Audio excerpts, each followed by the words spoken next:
Hello. So today we're going to talk about what is a pulse oximeter and how does it work.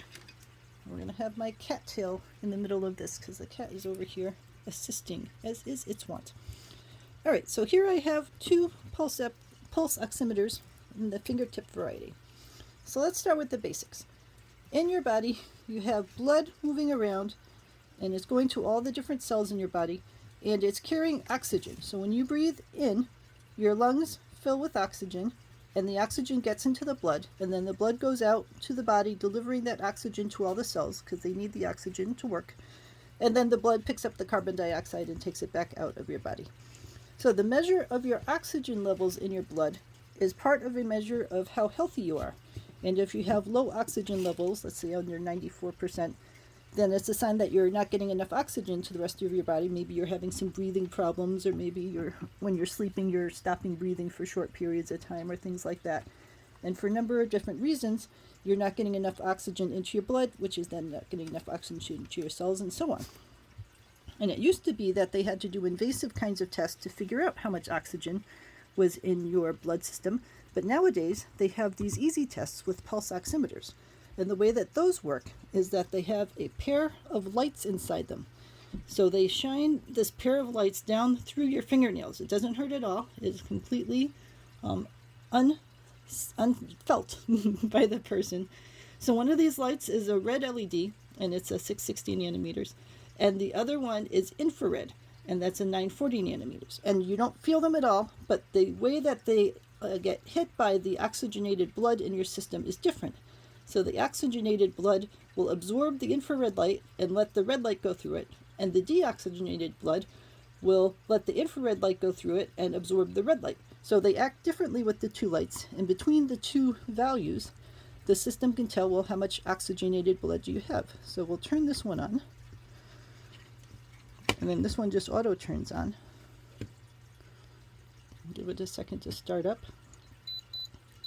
So they're telling the pulse, which is every time the heart beats, that creates a pulse of blood that's going through your system. So the pulse is a useful thing because it tells you how fast your heart is beating, and you can tell if that's a good thing or bad thing, talking with your doctor at what the rate is good for your own body system.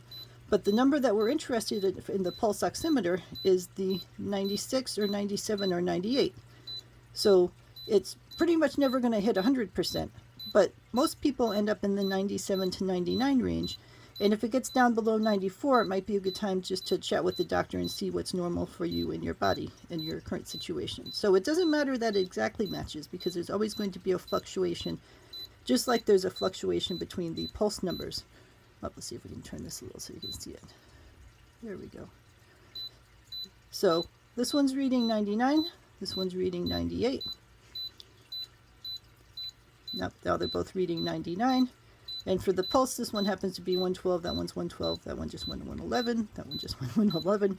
So you can see that they'll change a little as you sit here doing things, and if I stop talking and was just quiet for a few minutes, then the pulse levels would go down a little.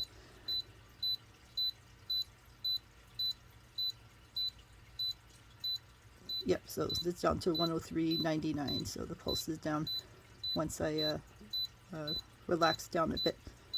So you can see the 99s that I am in good shape with the amount of oxygen that's in my blood. If you got this and you were getting numbers like 90 or 89 or something, then I would call someone and chat with them about what your numbers are, depending on what your medical history is and all of that kind of stuff. But this is a fast, easy, inexpensive way. These things are under $20 to be able to see what is going on with your body.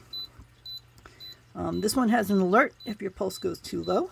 So some of them will let you know if you're just sitting there watching TV, if something's happening that you should be aware of. And this one just gives you quick readings, while this one will record to a Bluetooth phone. So for this one, you could do sleep studies and have it run all night long and then wake up in the morning and see if you've got problems. So in general, that's how pulse oximeters work.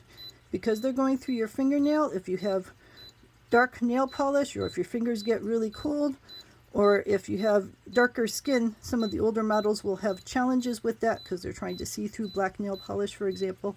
Newer models are a little better with that. But if you always wear black nail polish or something, I would look at the reviews for whatever unit you're looking into and make sure that they handle that kind of situation properly. So let me know if you have any questions about pulse oximeters and how they work.